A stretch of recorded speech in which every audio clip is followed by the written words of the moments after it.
बिस्मिल्लाहिर्रहमानिर्रहीम। अस्सलाम वालेकुम। मैं हूं नवीद और आप देख रहे हैं नवीद नेटवर्क यूट्यूब चैनल। दोस्तों उम्मीद करते हैं कि आप सब खैरियत से होंगे। दोस्तों आज की हमारी वीडियो जो है एक वाईफाई वायरलेस राउटर के बारे में है। काफ़ी दोस्तों ने मुझे कॉल्स वगैरह की और इसके अलावा कमेंट सेक्शन में भी पूछा कि हमें कोई ऐसा वाईफाई वायरलेस राउटर बताएं जिसकी प्राइस भी कम हो और उसकी रेंज है वो भी अच्छी हो। तो मार्केट के अंदर काफ़ी कंपनीज़ के जो राउटर जो है वो देखने को मिलते हैं, लेकिन हम उनको यूज़ करते हैं तो लेकिन उनकी रेंज जो है वो एक घर के अंदर महदूद रहती है। और जैसे हम थोड़ा सा दूर बाहर निकलते हैं घर से और वहाँ पर इसको यूज़ करने की कोशिश करते हैं, वहाँ पर सिग्नल जो है वो बहुत कम देखने को मिलते हैं, या तो आते ही नहीं है और या एक दो आते हैं लेकिन हमारा इंटरनेट जो है प्रॉपर्ली नहीं चलता। तो मार्केट के अंदर आज मुझे एक नया राउटर देखने को मिला है। ये ज़ोनेट कंपनी का वाईफाई वायरलेस राउटर है, 2.4 गीगाहर्ट्ज़ के अंदर आता है। तो सबसे पहले दोस्तों हम इसकी अनबॉक्सिंग करेंगे, उसके बाद देखेंगे कि इसके अंदर क्या क्या चीज़ें नई देखने को मिलती हैं और इसके बाद इसको प्रॉपर जगह पर इसको लगाएंगे और फिर उसके बाद इसके अंदर क्या फ़ीचर्स हैं उसके ऊपर बात करेंगे और उसके बाद आपको इसकी रेंज के बारे में बताएंगे कि इसकी रेंज है वो कितनी है और एंड पर आपको इसकी प्राइस के बारे में बताएंगे। तो अभी दोस्तों वीडियो को शुरू करने से पहले जो दोस्त हमारे चैनल पर नए हैं हमारे चैनल को सब्सक्राइब ज़रूर कर दीजिएगा और अगर आपको आज की हमारी वीडियो पसंद आए तो इसको लाइक एंड शेयर ज़रूर कीजिएगा। तो अभी दोस्तों सबसे पहले हम इसकी अनबॉक्सिंग करते हैं। जी तो फ्रेंड्स बॉक्स को हमने ओपन कर लिया है और देखते हैं कि इसके साथ क्या क्या चीज़ें देखने को मिलती हैं। तो सबसे पहले तो इसके साथ क्विक इंस्टॉलेशन गाइड जो है वो बुक दी गई है। इसके ऊपर इसके लगाने का तरीक़ाकार और इसके अलावा इसकी इंस्टॉलेशन और मज़ीद इसकी सेटिंग के बारे में बताया गया है। तो इसके अलावा इसके साथ ये 2 स्क्रू दिए गए हैं इसको लगाने के लिए। इसके साथ मज़ीद है जी इसके साथ इसका अडोप्टर, ये भी आपको थोड़ा सा ओपन करके दिखा दूं। ये है जी 9 वोल्ट 1 एम्पेयर के अंदर है और इसके अलावा मज़ीद है जी इसके साथ 2 एंटीनास दिए गए हैं और मज़ीद देखते हैं इसके साथ क्या चीज़ें दी गई हैं।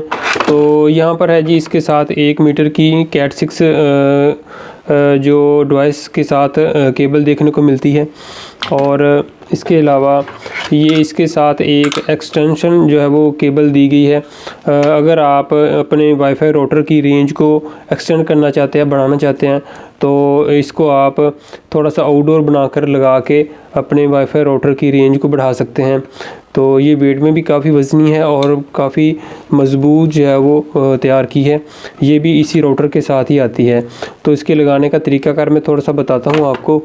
तो सबसे पहले तो आपने क्या करना है, इसके साथ जो एंटीनास देखने को मिलते हैं ये रिमूवेबल हैं। ये बहुत अच्छी चीज़ है कि इसके साथ जो एंटीनास हैं वो रिमूवेबल हैं और इनको आप राउटर के बैक साइड से उतार के आपने इसके साथ ये जो एक्सटेंशन दी गई है इसके ऊपर आपने इनको लगा लेना है।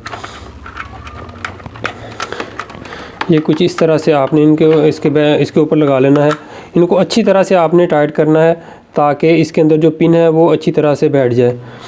तो ये इस तरह से आपने इसको लगा लेना है। इसके बैक साइड की अगर बात की जाए तो यहाँ पर दीवार के साथ आपने 2 कील जो है वो लगा लेने हैं। तो इसको दीवार के साथ आप बआसानी जो है वो लगा सकते हैं। उसके बाद आपने इनको एडजस्ट कर लेना है कि किस तरफ इसकी जो सेटिंग है, कहाँ पर रेंज आपको ज़्यादा देखने को मिलती है, तो आप इनको मूव भी कर सकते हैं। तो इसका जो दूसरा सिरा है इसको आपने अपनी डिवाइस के बैक साइड पे लगाना है। जहाँ से हमने इन एंटीनास को रिमूव करना है वहीं पर हमने ये पिन्स को लगा देना है। और अभी मैं आपको डिवाइस पर दिखाता चलूँ। तो ये है जी हमारी डिवाइस ज़ोनेट कंपनी की और इसके बैक साइड पे आते हैं। तो यहाँ पर जो एंटीनास जो हैं वो लगेंगे, जो हमने उतारे थे वही एंटीने हमने इस एक्सटेंशन के ऊपर लगा दी हैं। लेकिन अभी हमने क्या करना है, अभी हमने ये जो इसके साथ पिन्स दी गई हैं इनको हमने यहाँ पर टाइट करना है। तो अभी मैं इनको यहाँ पर टाइट कर देता हूँ। तो ये कुछ इस तरह से यहाँ पर लग जाएंगी। अगर आप एक्सटेंशन नहीं भी यूज़ करना चाहते हैं तो फिर भी आप दोनों एंटीनास को इसकी जगह पर लगा देना है। अगर आप रेंज थोड़ी सी बढ़ाना चाहते हैं, थोड़ा सा आउटडोर बनाना चाहते हैं, तो आप ये वाली चीज़ हिस्सा जो है वो इसको आप थोड़ा सा बाहर भी निकाल सकते हैं। तो ये कुछ इस तरह से यहाँ पर लग जाएंगी। तो यहाँ पर दोस्तों जो इसके साथ अडाप्टर दिया गया उसकी पिन अटैच करेंगे और यहाँ पर जो हमने इसको इंटरनेट देना है इस डिवाइस को, वो उसको हमने यहाँ पर प्लग करना है। यहाँ पर वैन लिखा है, एक वैन की पोर्ट है और बाकी 4 पोर्ट जो है वो लैन की हैं। ये येलो कलर की जो पोर्ट हैं ये लैन की हैं और ये वैन की है। तो इसके अलावा यहाँ पर एक बटन दिया गया है रीसेट के लिए। और आते हैं जी इसके बैक साइड पे। तो जो इसका एक्सेस है वो मैं आपको बताता चलूँ। इसका एक्सेस है जी आईपी एड्रेस जिससे हम इसको ओपन करेंगे तो वो है जी 192.168.0.1। तो इससे हम इसको एक्सेस करेंगे। तो जो इसका पासवर्ड है वो एम्प्टी है, मतलब कि इसको मोस्टली जो डिवाइसेस होती हैं उनका यूज़र नेम और पासवर्ड एडमिन होता है, वो बहरहाल इसका नहीं दिया गया। तो ये है जी हमारी डिवाइस। अभी हम इसको इसकी जगह पर इंस्टॉल करते हैं और उसके बाद फिर हम जो इसकी जो अंदर फीचर्स हैं उसके ऊपर बात करते हैं। तो अभी मैं सबसे पहले इसको इसकी जगह पर इंस्टॉल कर देता हूँ। अभी दोस्तों हमने अपनी डिवाइस को इसकी जगह के ऊपर लगा दी है। यहाँ पर आप देख सकते हैं डिवाइस की पावर ऑन हो चुकी है। इसका अडाप्टर जो वो भी प्लग कर दिया है। इसके अलावा इसकी जो वैन को डाटा जो जिसको इस राउटर को देना था वैन के ज़रिए, वो भी हमने इसको प्लग कर दिया है। यहाँ से हमने इसको इंटरनेट दिया है इस राउटर को। उसके बाद यहाँ पर इसके साथ जो एक्सटेंशन केबल दी थी, जो एंटीनाज अलग से रिमूवेबल हो जाते हैं, उसको हमने यहाँ पर इसको टाइट कर दिया है, जो इसके साथ पिन्स दी गई थी। तो ये है जी केबल ऊपर जाती है एंटीनाज को। यहाँ पर हमने जो इसके एंटीनाज हैं उनको हमने यहाँ पर लगा दिया है। यहाँ पर आप चेक कर सकते हैं दीवार के। जी तो फ्रेंड अभी हम अपने पीसी की स्क्रीन के ऊपर आ चुके हैं। तो मैंने केबल के ज़रिए अपने इस डिवाइस को अपने पीसी के साथ अटैच कर लिया है। तो अभी हम इस डिवाइस को एक्सेस करते हैं। तो एक्सेस करने के लिए आपने कोई भी ब्राउज़र ओपन करना है। यहाँ पर मैं गूगल क्रोम ओपन करता हूँ। यहाँ पर इसका डिफ़ॉल्ट आईपी है वो लिखते हैं। तो इसका जो डिफ़ॉल्ट आईपी है वो 192.168.0.1 है। तो अभी हम इसको एंटर करते हैं। तो यहाँ पर इसका जो मेन पेज है वो ओपन हो चुका है इस डिवाइस का। तो यहाँ पर सबसे पहले मैं आपको बताता चलूँ कि अगर तो आपने पीपीओ वाली सेटिंग आपके पास मौजूद है, मतलब कि अगर आप किसी से इंटरनेट ले रहे हैं और वो पीपीओ वाली सेटिंग है, तो उसके लिए आपने इसके ADSL डायल अप इसके ऊपर आपने क्लिक करना है। और यहाँ पर आपने जो आपका सर्विस प्रोवाइडर यूज़र नेम देगा और पासवर्ड देगा वो आपने यहाँ पर लिख के, उसके बाद नीचे यहाँ पर अगर आपने इस अपने वाईफाई वायरलेस राउटर की सेटिंग जो सिक्योरिटी है वो चेंज करनी है तो वो आपने यहाँ पर लिखते नहीं, उसके बाद आपने ओके कर देना है। जस्ट इतना काम करना है अगर आप किसी से सर्विस प्रोवाइडर से इंटरनेट ले रहे हैं। तो अगर आप इसको as a DHCP router, simple router के ऊपर इसको चलाना चाहते हैं, अगर आपके पास किसी बगैर कह लेंगे सर्विस प्रोवाइडर से वायर के ज़रिए आपने इंटरनेट लिया है, तो फिर आपने इसको DHCP पे ऊपर करके यहाँ पर आपने पासवर्ड लिखना है, उसके बाद यहाँ पर इसको ओके कर देना है, तो आपका इंटरनेट चल जाएगा। मज़ीद सेटिंग के अंदर हम चलते हैं। सबसे पहले तो एडवांस सेटिंग के अंदर आते हैं। एडवांस सेटिंग के अंदर आने के बाद यहाँ पर सबसे पहले वायरलेस सेटिंग के अंदर आते हैं। तो वायरलेस सेटिंग के अंदर मेन जो आपको सेटिंग है उसके बारे में बताता चलूँ। तो एक्सेस पॉइंट के ऊपर आपने इसको चलाना है। तो जो हमने अपने इस वाईफाई वायरलेस राउटर का SSID लिखना है, जिस नेम से हमारे पास सिग्नल शो हो, तो वो आपने यहाँ पर लिख देना है। तो मैं सिंपली यहाँ पर अपना जो नाम लिख देता हूँ। तो मेरे पास ये नवीद के नाम से जो है वो सिग्नल शो हो। उसके बाद यहाँ पर हम जो अगर आप इसका सेकेंडरी जो SSID है, 2 नाम आपके पास शो हों अलग अलग से, अगर आप प्रोफाइल बनाना चाहते हैं तो वो बना सकते हैं। तो मैं फ़िलहाल आपके अपने पास जो है वो एक ही जो इसकी SSID है वो लिख देता हूँ, ये वाली। उसके बाद यहाँ पर आते हैं नीचे। तो यहाँ पर आपने चैनल सेलेक्ट करना है। चैनल वो सेलेक्ट करना है जो इर्द गिर्द जो आपके पास डिवाइसेस लगी हैं, सेम वही चैनल आपने सेलेक्ट नहीं करना, ज़रा हट के आपने चैनल जो है सेलेक्ट करना है। तो मैं यहाँ पर 5 चैनल जो है सेलेक्ट कर देता हूँ। उसके बाद यहाँ पर आपने जो इसकी चैनल बैंडविड्थ है उसको आपने यहाँ पर 20/40 वही रहने देना है। बाज़ मोबाइल जो है वो 40 के ऊपर अच्छा डाटा जो है वो ट्रैवल करवा देते हैं, बाज़ के ऊपर 20। तो अगर आप 20 से अकेला सेलेक्ट कर लेंगे तो फिर क्या होगा कि जो 40 वाले ज़्यादा डाटा ट्रैवल करवा सकते हैं 40 चैनल विड्थ के ऊपर, तो उनके साथ कनेक्ट नहीं होगी। तो यहाँ पर जो सिंपली जो वो फिर वो 20 के ऊपर ही कनेक्ट होती रहेगी। तो यहाँ पर आपने 20/40 दोनों रखना है। ओके करने के बाद यहाँ पर आपने वायरलेस सिक्योरिटी के अंदर आ जाना है। तो और अभी यहाँ पर आपने इसको सिक्योरिटी लगानी है। तो सिक्योरिटी लगाने के लिए आपने इसको यहाँ पर एक दफ़ा इसको डिसेबल करना है। डिसेबल करने के बाद आपने यहाँ पर WPA2 जो है वो मिक्स्ड ये वाली सिक्योरिटी आपने इसको लगानी है। तो यहाँ पर जो ऑलरेडी पहले सिक्योरिटी लगी थी ये वाली लगी थी 1 से लेके 8 तक जो काउंटिंग लगी थी। तो आप इसको यहाँ पर चेंज कर सकते हैं। मैं फ़िलहाल इसको यही रहने देता हूँ। उसके बाद हम इसको कर देते हैं ओके। ओके करने के बाद अभी हम आते हैं ये एक्सेस कंट्रोल के अंदर।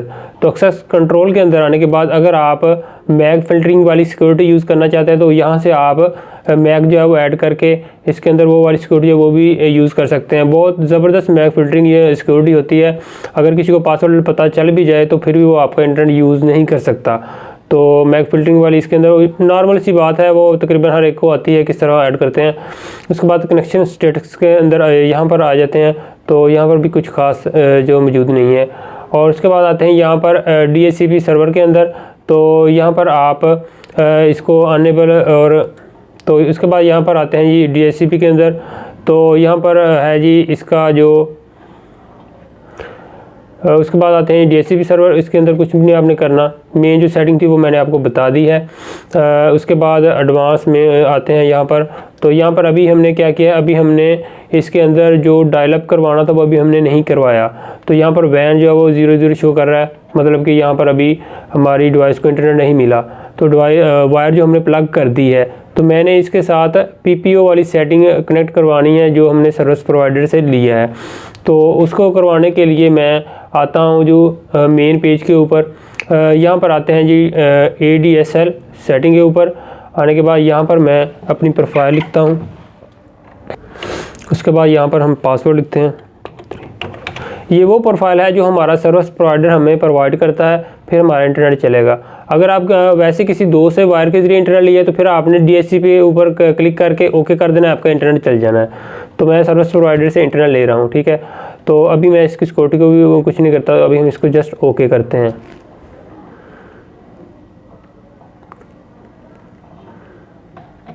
तो हमारी सेटिंग जो है वो सक्सेसफुली कॉन्फ़िगर हो चुकी है।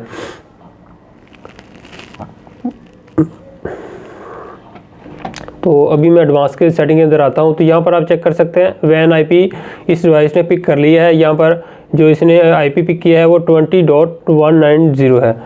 तो उसके बाद से गेटवे DNS सर्वर यानी कि इसके ऊपर इंटरनेट अभी एक्सेस हो चुका है। अभी मैं इसके ऊपर इंटरनेट चलाकर आपको चेक करवाऊँगा। तो अभी हम इंटरनेट चेक करते हैं कि आया हमारी डिवाइस के ऊपर इंटरनेट चल चुका है या नहीं। तो मैं YouTube ओपन करता हूँ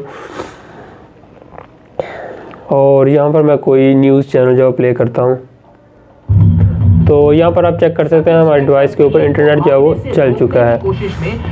तो ये इसकी सेटिंग जो है वो कह लें कि नॉर्मल सी सेटिंग है, जैसे बाकी राउटर्स की होती है, कोई डिफरेंट नहीं है। तो अच्छा राउटर है। मैं अभी इसकी रेंज जो है वो आपको चेक करवाता हूँ कि इसकी रेंज कितनी है। अभी दोस्तों मेन जो अहम बात थी जिसके ऊपर हमने ये जो वीडियो बनाई थी कि इसके जो सिग्नल्स हैं वो कितनी दूर तक जाते हैं। जो मैंने ऑलरेडी पहले वाईफाई राउटर जो यूज़ कर रहा हूँ उनकी रेंज इस राउटर से जो है वो कम है, मतलब कि इस राउटर की रेंज उनसे ज़्यादा। उनके अंदर इस राउटर के 4 सिग्नल आ रहे थे, तो मैंने इसको ऊपर वाले फ्लोर पे जो है वो इसको इंस्टॉल किया है। यहाँ पर मैंने इसके जो एंटीना है वो लगाए हैं। तो अगर आप इस के जो एंटीना है थोड़ा सा ओपनली आउटडोर बनाकर लगाएंगे तो इसकी रेंज है वो और ज़्यादा अच्छी होगी। तो मैंने बाहर जाकर भी इसके चेक किए हैं, तो तकरीबन इसके 3 सिग्नल 4 सिग्नल जो है वो बाहर भी देखने को मिले हैं। तकरीबन कोई 150 से 200 फुट दूर जो है वो मैंने इसके सिग्नल मुझे देखने को मिला और बेहतरीन इंटरनेट चला है। तो अगर मैं इसको थोड़ा सा आउटडोर बनाकर लगाता हूँ, मतलब बाहर भी लगाता हूँ, तो बाहर से इसको कोई नुकसान नहीं होगा। जो हमने एंटीनाज लगाए, राउटर को हमने बाहर नहीं लगाना, सिर्फ हमने एंटीनाज को बाहर निकाल कर लगाना है ताकि हम बाहर भी जाकर इसके जो इंटरनेट है वो चला पाएँ। तो इसके सिग्नल जो है वो बगैर बाहर निकाले भी इसके बाहर जो सिग्नल जा रहे थे। तो अगर मैं इसको आउटडोर बनाकर लगाता तो फिर भी और जो अच्छे सिग्नल देखने को मिलने थे। तो ये डिवाइस जो है वो काफ़ी अच्छी है, पावरफुल है और मैंने इसको चेक किया है। और इसके अलावा जो मार्केट के अंदर जो दूसरी डिवाइसेस हैं उनके साथ जो है वो इस तरह के जो एक्सटेंशन केबल जो है वो भी नहीं देखने को मिलती, और इसके जो एंटीनाज हैं वो 7 dBi के हैं। तो अभी फ्रेंड्स हम बात कर लें इस डिवाइस की प्राइस की, तो ये जो ज़ोनेट कंपनी की डिवाइस की प्राइस 2500 रुपये है। मैंने इसको मार्केट से 2500 रुपये में बाय किया है। अगर आपको ये डिवाइस मार्केट के अंदर ना देखने को मिले तो मैं डिस्क्रिप्शन के अंदर नंबर दे दूंगा, आप उस नंबर पर भी रब्ता करके इस डिवाइस को बाय कर सकते हैं। ये सिर्फ एक ही शॉप के ऊपर पड़ी थी, मतलब कि मार्केट के अंदर ईजिली अवेलेबल नहीं है, एक ही शॉप के ऊपर थी और नया स्टॉक था, तो मैं वहाँ से इसको बाय किया है। तो मैं डिस्क्रिप्शन में नंबर दे दूंगा, आप उस नंबर पर रब्ता करके भी मंगवा सकते हैं अगर आपको मार्केट से ना मिले तो। इसका मॉडल नंबर यहाँ पर मेंशन है, मॉडल नंबर इसका है जी ZSR9104WE। ये जोनेट कंपनी की डिवाइस है, अच्छी डिवाइस है और प्राइस में भी कम है, 2500 रुपये में इसको बाय किया है। तो दोस्तों आज की वीडियो को करते हैं हम यहीं पर ख़त्म। उम्मीद करते हैं कि आपको आज की ये हमारी वीडियो पसंद आई होगी। फिर मिलेंगे एक नई वीडियो के साथ। अपना बहुत सा ख्याल रखिएगा, दुआ में याद रखिए। अल्लाह हाफिज़।